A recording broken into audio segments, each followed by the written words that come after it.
study of African American life and history. ASALA, and again, that's sort of the short acronym for the longer name of the organization. ASALA was started in 1915 by Dr. Carter G. Woodson. Dr. Carter G. Woodson, just a little bio information, was born in New Canton, Virginia. He, believe it or not, didn't even go to school until he was age 16 because he had to work in the salt and coal mines to help his father and mother to take care of the family. But he starts school at age 16, graduates from high school in 6 years. Then he goes to Berea College in Kentucky, gets a master's degree at the University of Chicago, and becomes the second African American to get a PhD in history from Harvard University. Who was the first? W.E.B. Du Bois in right. 1895 was the first. And so Woodson, again, follows in Du Bois's footsteps. He teaches at I guess it's M Street High School in Washington, D.C. for a short time. He teaches in the Philippines and helps to develop the education system with the United States Army in the Philippines during this so-called Filipino insurrection. Then in 1915, seeing some of the negative historiography that was being developed and written in the early 20th century about African Americans and Africans, historians, sort of joined with the rest of the country in demeaning and defaming the history and culture of Africans and African Americans, saying we didn't have any history, we had never created any civilization of any kind, and therefore it was justified to segregate us and to keep us in our own neighborhoods and to keep us away from white people and white culture because we would destroy it, because we were such uncivilized, savage people. Well, Woodson sort of took that notion on, starts the association, as I said, in 1915, starts publishing the Journal of Negro History in 1916, develops his own publishing company in 1921 called Associated Publishers because in the early 20th century, very few publishers would publish books by and about African Americans.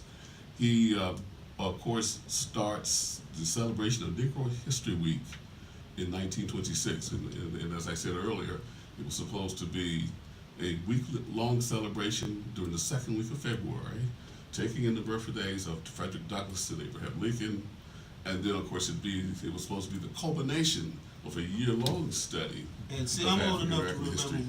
when I attended William Brown Miller Elementary School in Dallas, Texas, which was named after William Brown Miller, which was a noted slave owner, and also his school, the school that was named after him, sat in his apple orchard. I didn't know that till the plantation was around the corner. It was around the corner on Millermore. Millermore Plantation was on Millermore Boulevard. Negro History was Negro History Week. And then one day the school teacher came in and said, guess what? We got 3 more weeks. We got a whole month. So I'm old enough to remember when it was Negro History Week. I'm old enough to remember when we were Negroes. I'm real old. Yeah, same here. I didn't say the N-word. I said Negroes. Then, of course, as you know, in 1976, during the bicentennial, as you said, you got 3 more weeks in February of Black History Month. Of course, the joke has always been, why did African Americans choose the shortest month of the year to celebrate their history? And of course, most people don't know that February indeed is a very historic month. Langston Hughes, Du Bois, and I already mentioned Frederick Douglass, Abraham Lincoln, all these people were born in February. 1st, yeah. So my mother postponed having me in January because she wanted me to be born in February. That's a myth. Okay. So Woodson starts this association. And again, this is a radical idea in 1915 to start a program to recognize, do research, and celebrate the African American experience in this country. That's the same year that the movie came out.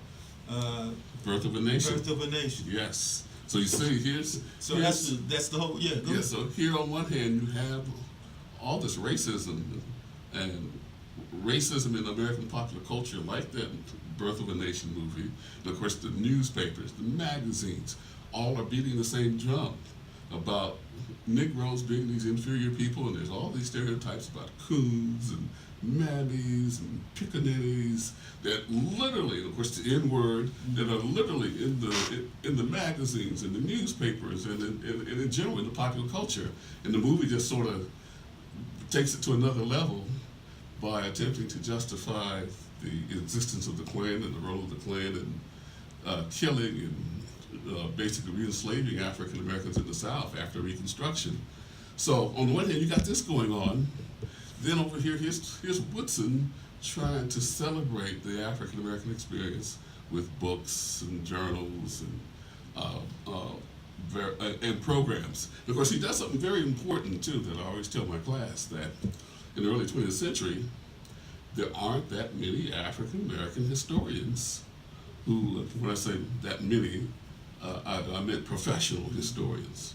You know, there's Du Bois and there's Woodson himself, maybe about 5 or 6 others who had went to college and got the quote training and education to be professional historians. So he does something very important. In contrast to, for example, the American Historical Association, the Organization of American Historians, which were organizations of professional historians that were started in the same period, Woodson doesn't try to rely on just having historians who have PhDs and who are teaching in colleges and universities. He takes this organization to the people. He gets members for the association from churches and schools and black civic and professional organizations, so that he can build some support at the grassroots level. Because again, if he had to rely on professional historians to support it, he'd have been up the creek, because there aren't that many African Americans, as I said. There's only 5 or 6 who had went to Harvard and Yale and so on, and Columbia. And so indeed, he has to make this a grassroots organization. And let's just say that was a stroke of genius, because the association grows over the years.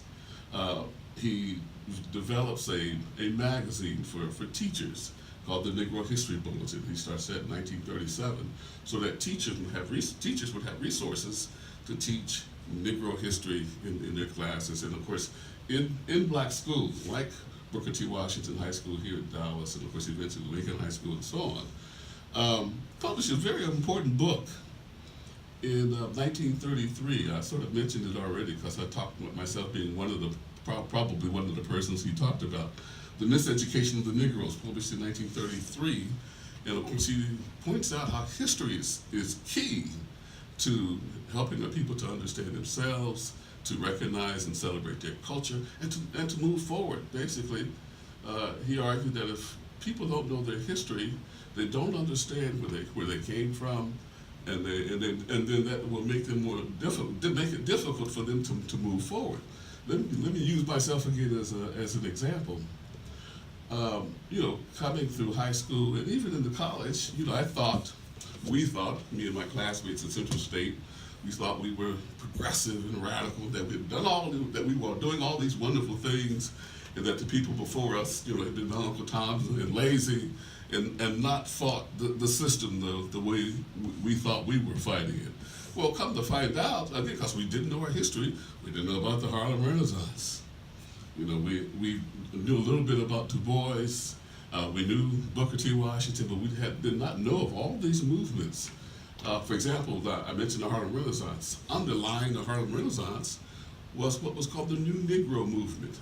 How black college students and black young people in the 1920s literally did fight to start this struggle in which we're still engaged. Of course, it started before, but I'm just using what we call the New Negro movement as an example of how young people before us sort of laid the groundwork that we didn't know anything about because we didn't know our history.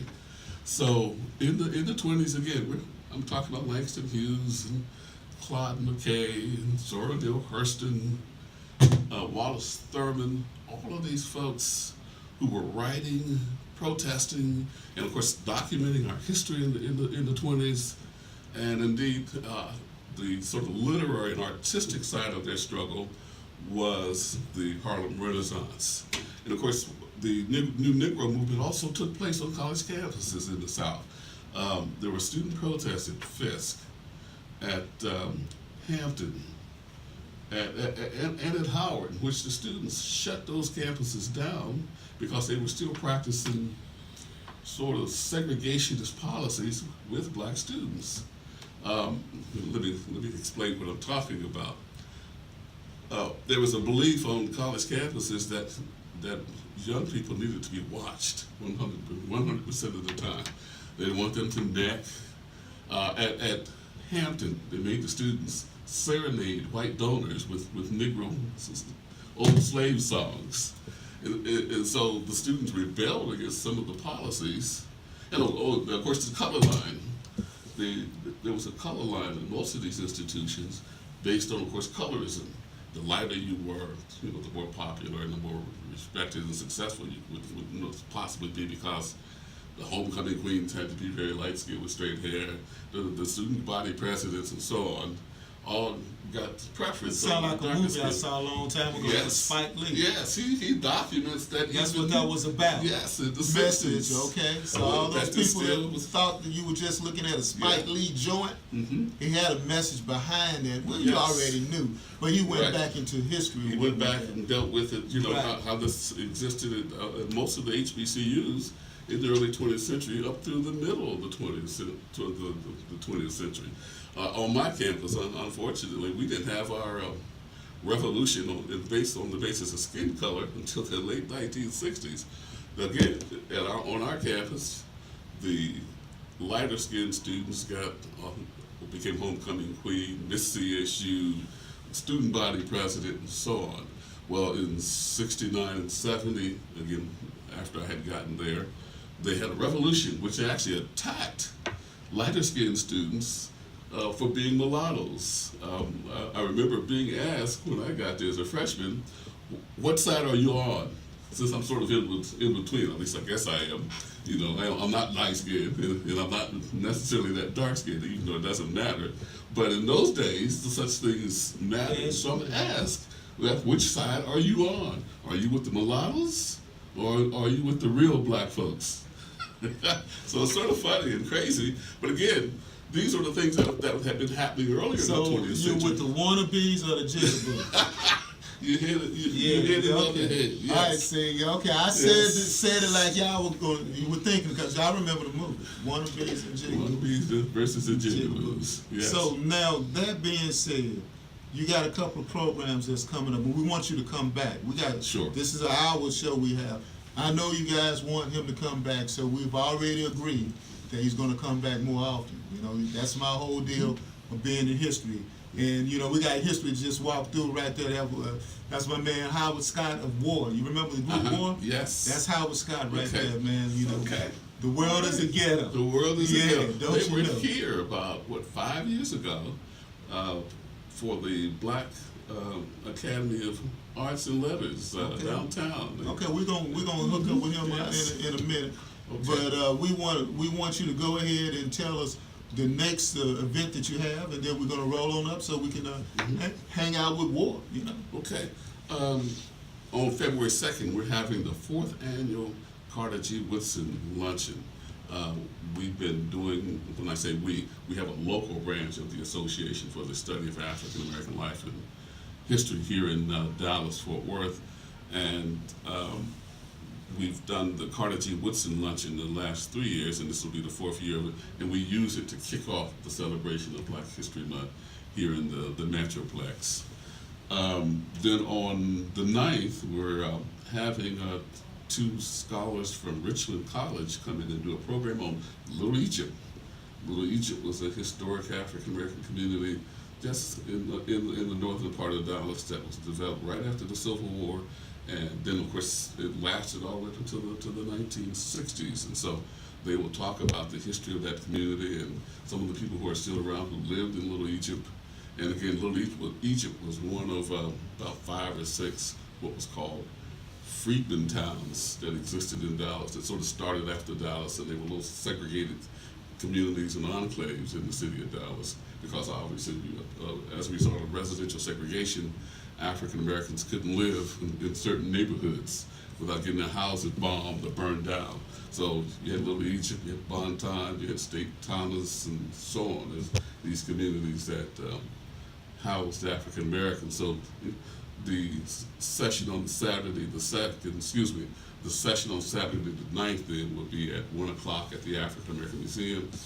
The Carter G. Woodson luncheon will be at the 4th Avenue Church of Christ, which is sort of right across from Fair Park.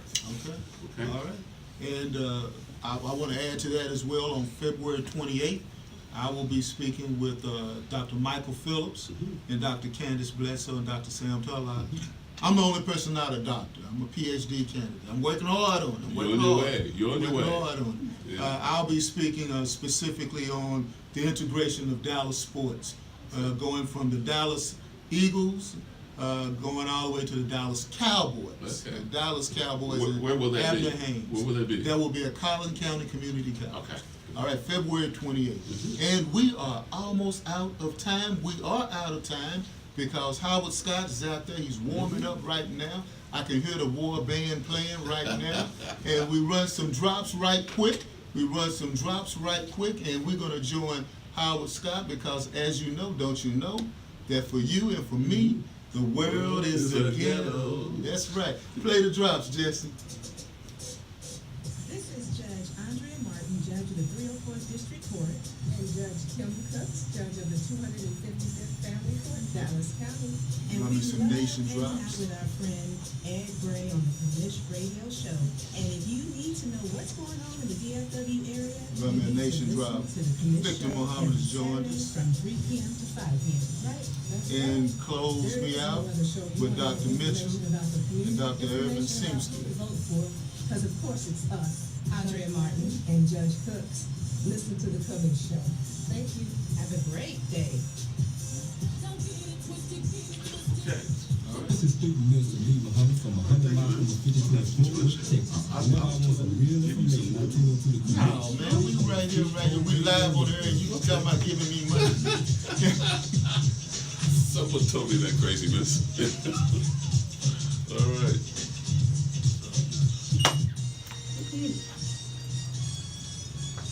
This is Albert Black. All right, hold on a and second. I'm a big fan Okay, of we're Ed done. Gray and the All right, Commish we're gonna take a radio picture right quick program. out here. Okay. On May You mind? 2008. You mind if we take a picture? No, I want you to. Yes. Okay. I like that.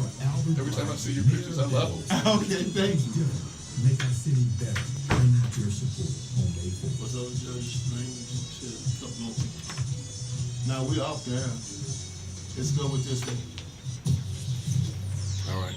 This is John Frizzell, your Democratic candidate for